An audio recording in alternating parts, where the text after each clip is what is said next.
Hi, everyone. It's Amanda Rieger Green. Welcome to Soul Sessions. Thank you for joining me today.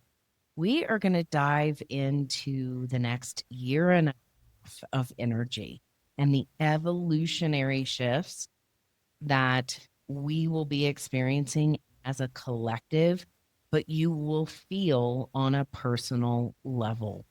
And what is coming up and is already seated and happening that we can feel is something is shifting in our orientation, our motives, our direction, the way that we process information, what feels cohesive, connected, integrated versus what feels off.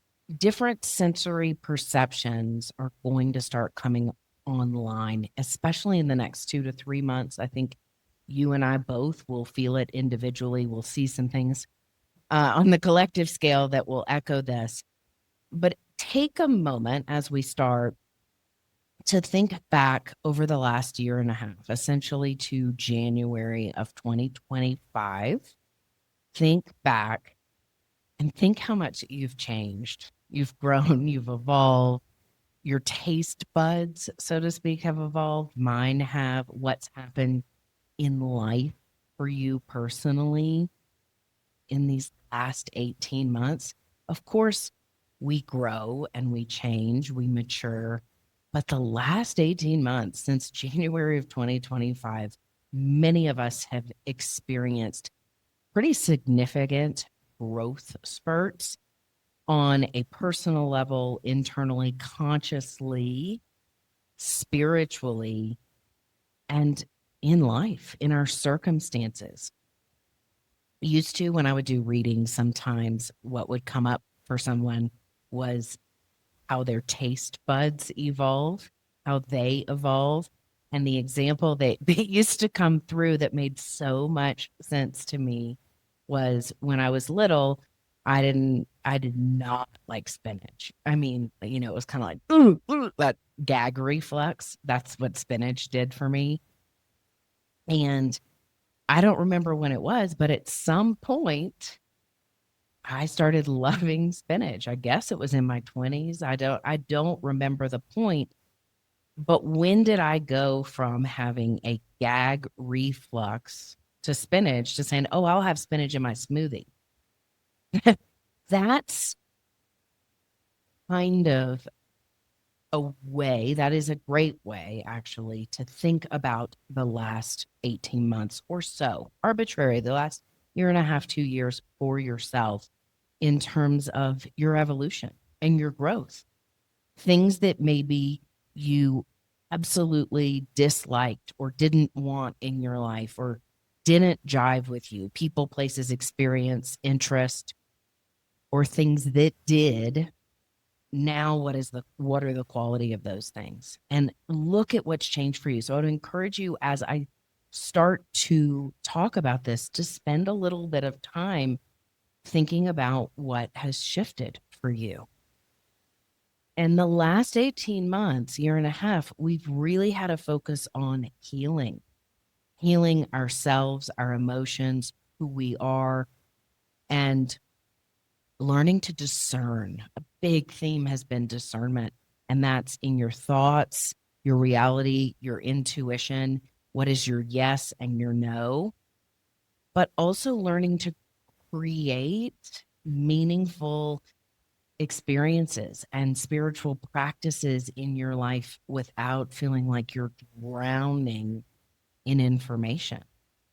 And that may still be coming online for you. I know it is for me, because there is this massive uptick of information, which we know is not going to quiet down, is not going to subside or quell. There is an acceleration of energy and intelligence that is only compounding. So that reality, that energy and acceleration is not slowing down or going to get slower. However, my question for you is, with all of the noise, the information at our fingertips, even immediate gratification. I need to know this. I need to know it now. Let me ask, let me figure this out. And almost an insatiable thirst for information and the integration of information. What is your story around personal meaning? And how has it shifted in the last year and a half? And if you need to pause this podcast right now, pause it and do some journaling. If you're driving, don't pause it and journal. But definitely take some time in the next couple of weeks to sit back and look at your reality and what has shifted for you personally, but also what has shifted for you consciously. And where you find your meaning, what you've had to discern, what you've had to heal, what you've had to let go of, surrender to. Just take some time to reflect on that for yourself, because it will make an impact in the months ahead. The better you are oriented in your now, your reality now, and what brings you value, meaning, also what your priorities are now, thinking about it that way. Because the next year and a half, as we move through the remainder of 2026 into 2027 and into the spring of 2028, different questions and energies are going to come online. And it's going to be more focused around collective intelligence, hive thinking, consciousness, telepathy, energy, vibrations that sync or don't sync. So more so than your personal meaning and story and healing and going back and digging into the past, which that the last couple of years has amplified that. And you may feel that like you're needing to finish some unfinished business, especially into August and a little bit of September. There's some pressure points energetically that are coming through that are going to say, reflect on this. Okay. Do you need to forgive? Do you need to let go of? What wound is not worth, picking at anymore? Like, where are you ready to really be here now, own yourself and your power? Because I'm going to need all of my energy field for what is unfolding in the next couple of years. And if you think about the last year and a half personally, for me, the way that I am digesting this is I've been reorganizing my cells, my DNA, the way that I discern, the way that I look at things, analyze things or don't analyze things, my feelings. So my emotional intelligence, my cognition, my actual physical body cells, DNA. I've had a handful of health things come up, but it has been very spiritual in the last year and a half, in the sense that the things that have come up health wise for me have felt like clearings. In July of 2025, I had to really think, I had to put my thinking cap on right there. In July of 2025, my appendix nearly ruptured. So I had an acute appendicitis, went to the hospital, got my appendix out. All of that was fine. It went well, no repercussions. But I remember through that experience in July of 2025, it was almost like my body, my appendix was holding just a tremendous amount of toxicity, which it literally was, because that's part of the appendix job and it could be removed. But I'm not so much talking about the biological, physical toxicity that it literally was holding. I'm really more referring to old emotions, old thoughts, old pains, stuff that my physical body said, we can't, like, we're not going to carry this anymore. And it was mental, emotional, and energetic. And that right there, and that was in July. We moved to Ecuador, to South America from Texas in September. So in the midst of that happening, we were selling our house, liquidating more than I've ever liquidated in my life, simplifying cars, vehicles, artwork, family artwork, furniture, things that had been handed down and passed down. I mean, really just eliminating and clearing. So there was grief and pain. And I'm giving you part of my story and what I see. But back to this reorganization. my body reorganizing itself for who I am today and the energy field and systems I will need to be able to respond to life in the years ahead. And not always to respond to life like, oh, life is great. It's amazing. Everything is so perfect. It's coming up roses. Not in any kind of perfectionistic or overly joyful and gleeful, happy way, just to be able to engage healthfully, consciously, energetically, so I can hear what energy is mine and what energy isn't mine. That's going to be massive in the next 2 years. Knowing what energy is yours and what isn't yours. And I'll give you a simple practice right now, just so you have it. If you all know, because most of you listening are sensitive energetically, or at least curious and can feel different energies. It's just difficult sometimes to discern what is your energy and what may be someone else's. But everyone knows what it feels like to walk into a room or someone's home and you just get a vibe. You get a bad vibe, or something is icky or uncomfortable, or you walk into a space and it feels good. I just talked to a client yesterday and she moved 3 months ago, and she moved to a city, took a new job in a place that she really has wanted to move for a while. But she said to me the coolest, sweetest, amazing thing. She said, Amanda, this place, she said, it's so familiar. It feels like home. She said, I feel like I have been here for years. And she said, what's also strange is people have been saying to me, it feels like you've been here for way longer than 3 months, like people at her job.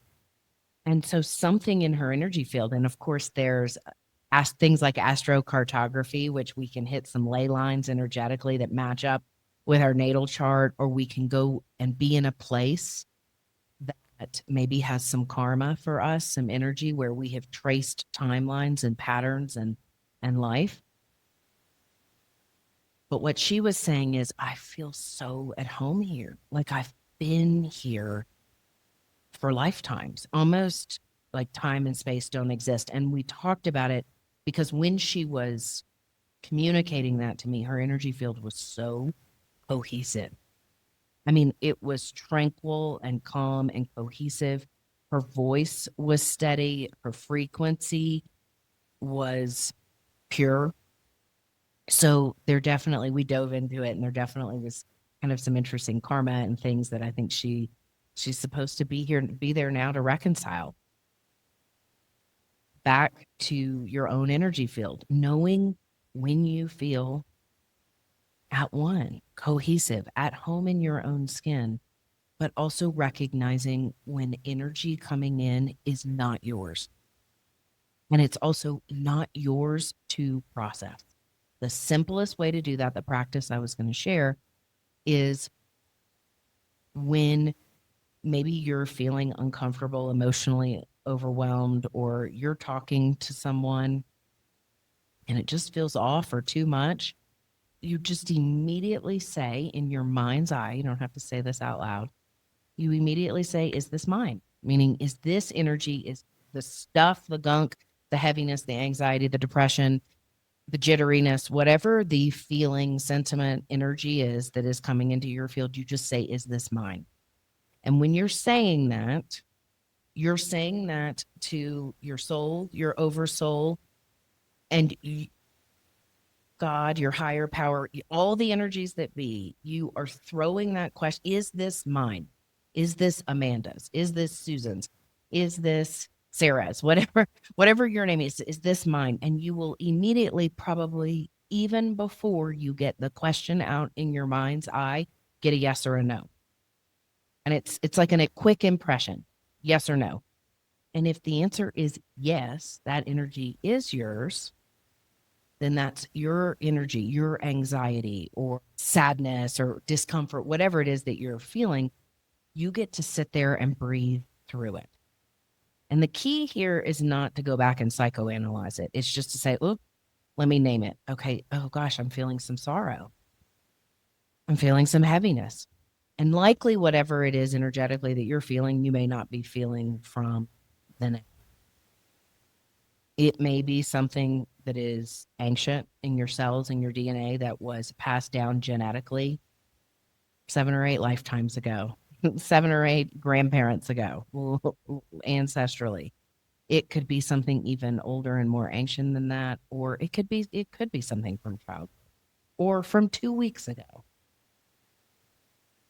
Don't stress about the timeline, the psychology of it, the origin of it. Just feel it and let it process. It takes about 21 seconds to fully process an emotion. And if it's mental and emotional and cellular, breathing through it and acknowledging it and almost inviting it in, like to just integrate, to honor it. Oh, that's sadness. And there's like for me, when I have that opportunity to recognize that some feeling that I don't like or experience or energy is mine and I own it and I'm able to name it without psychoanalyzing it, it's almost like there's an empowerment in that. And my frequency surge is higher because there's authenticity. All right, let's do the converse of that. So you're in the conversation with somebody. And all of this can happen, by the way, in like split seconds. And you may be in a conversation with somebody, and that doesn't mean that while you're in conversation with somebody, you start breathing and breathing energy and naming stuff and being present. You may say, okay, I'll finish up this conversation. And then when I walk away, I'm going to process this through my body. Or you may stop the conversation and say, hey, I'm experiencing some really heavy energy right now. This is not about you. It's my stuff. Can you give me 5 minutes? That's actually the brave thing to do in the moment and even more effective because just by owning it and saying it, you've actually kind of cleared the energy, so to speak. You've already done it. So on the flip of that, if you say, is this my energy? And the answer is no, like a clear, quick, nope, not yours. It could be the person directly in front of you. It could be something you brought with you from 2 weeks ago. It could be something multiple generations back in your cells and your DNA or something ancient, just like the yes. It can be a multitude of things. And it's not so much about identifying the source of the energy that has entered your field and trying to process it. It is more about recognizing, becoming aware that there's an energy in your field that is not yours to process and not your responsibility. First of all, when you are like, whoa, no, that's not mine. It's not about pointing fingers or blame or, again, getting down to the root cause. It's just recognition, the awareness. That right there is going to be a superpower skill in the next couple of years. And I think many of you, us, will start feeling the volume, if you haven't already felt it and you're not already feeling it, turning up. I would say the remainder of July and absolutely in August of 2026. Just the external noise. So this discernment is important, empowering, and it will help you feel grounded and stable and safe and clear and safe at home, cohesive in a world that is increasingly lacking cohesion. So once you identify that something isn't yours, again, no psychoanalyzing necessary, you just say with a lot of agency, and you say this in your mind's eye. And again, you can pause the conversation you're having or say, can you give me 5 minutes? Or you can finish up your conversation with somebody and then deal with this after the fact. But you own your energy field and you say to your energy and to the energy that has entered your space, your airspace, that, that isn't allowed to be in your airspace, you say, excuse me, you just say something very definitive. This energy is not mine to process. I am sending it back into the universe. And a lot of times when I do that, I used to say, hey, universe, please take this energy that's not mine and alchemize it and, take it and you take this energy and you do something productive with it. I used to have these really flowery loving, compassionate conversations, like give it to the highest good. I don't like now, I'm just like, get the energy out of my field. Thanks. Adios. Boom. And then on to the next thing. That's how powerful we are energetically. And when we make our minds up that we have that kind of power over our energy and clarity and agency, so to speak, it's pretty amazing how much clearer your energy field and aura will get. And from that, there's a chain reaction of attracting in people, places, and experiences aligned with your path forward, your future path forward. And as the energy the next couple of years begins to accelerate, and the intelligence systems, artificial intelligence and other intelligence systems, our identity, our communities changing, the way that we earn money and exchange money changing, the bigger questions and themes are going to be, who am I? Who am I in all this? And how do I uniquely contribute myself, my energy field, in a world that is becoming more kind of interconnected,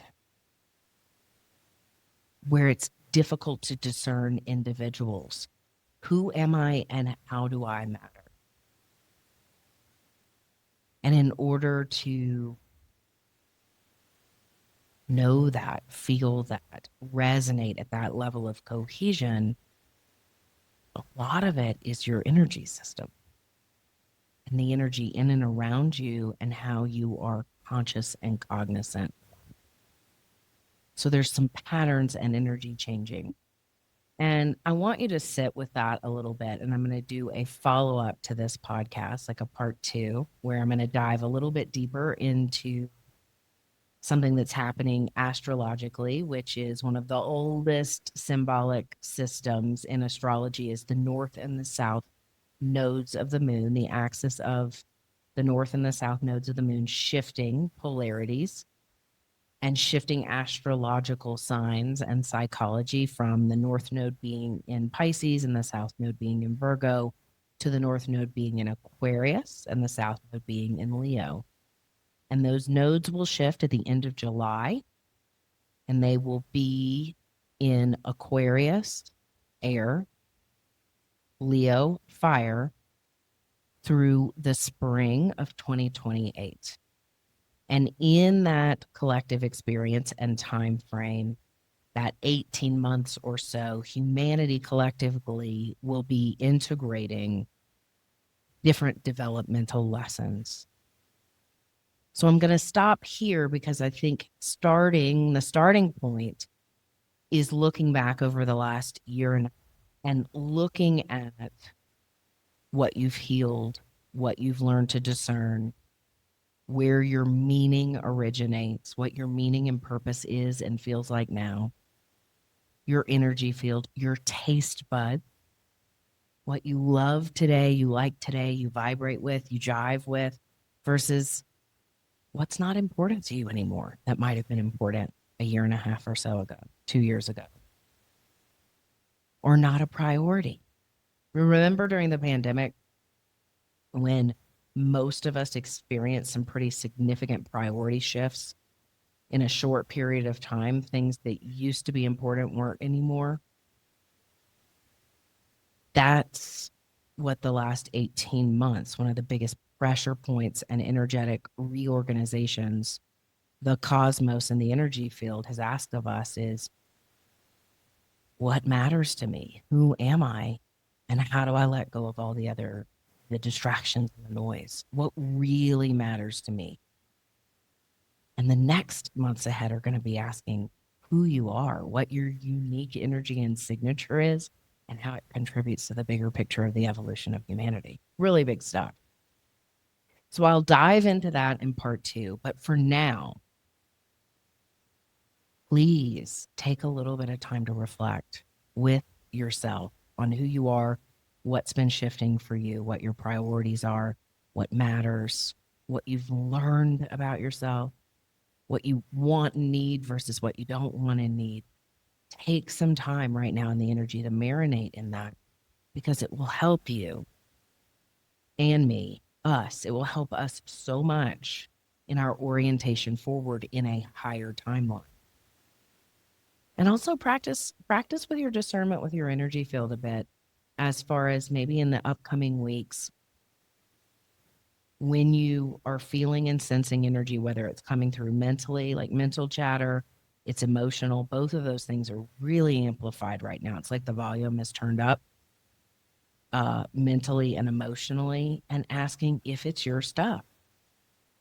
And again, remembering your stuff may be the stuff from 2 weeks ago, or it could be stuff from 7 or 8 generations back, something in your cells and DNA. It's not about root causes and conditions. It's more about, is this mine?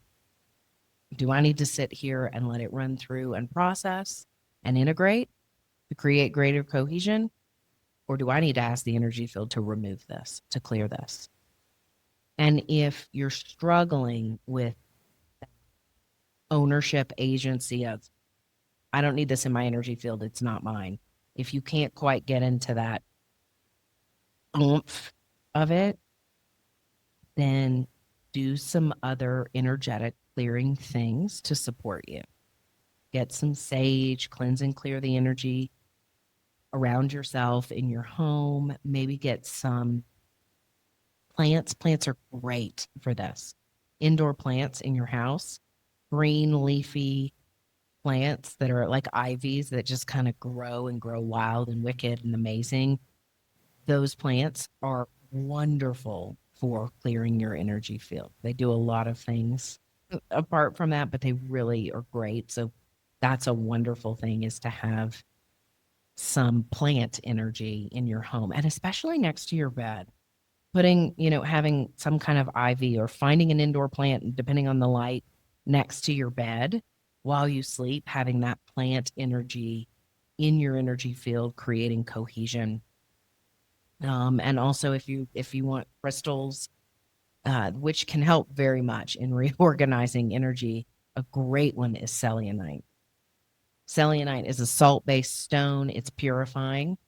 Selenite is a wonderful energy clearing crystal to help you integrate and reorganize your energy field. And by working with plants, crystals, bare feet on the ground, pulling up the negative ions from the earth, like touching a tree and with your bare feet and just standing there for 2 minutes, that will do wonders. And as you clear your energy field, I think that will help you become more clear on what's shifted for you in the last couple of years, again, to orient yourself right now into the present. There's so much power packed into the present, but a lot of us are in the present moment, but in an old identity. And the next couple of years ahead are going to say, you can't you don't need that old identity. You've got to be here now and be rapidly shifting, changing, and evolving with the energy field, which is going to ask a lot of you and me, mentally, emotionally, biologically, physiologically. So now anchoring into the now and being very present is not only going to be massively effective, but I think very empowering and healing. And not so much healing as healthy, whole, integrative, cohesive. No matter what is shifting and changing and going on externally. So the internal signal is strong and optimized. It's about optimizing your incredible energetic and biological system and activating parts of yourself and your soul and your DNA and the divine that haven't been able to come online yet. There's so much evolutionary stuff happening in the months ahead that I'm here for it and I'm excited for it. But it feels very important to be very clear in my energy field in the now, and for all of us. Thank you for joining me. We'll follow up with the part 2 where I'll dive more into the astrological influence of the nodes of the moon, shifting into the North Node in Aquarius, the South Node in Leo, what that means, how to work with that energy, But for now, get into where you are today and the strongest, most sovereign signal and version identity of who you are, so your unique gifts and talents can come online more clearly. Thanks for joining me. Take care, everyone.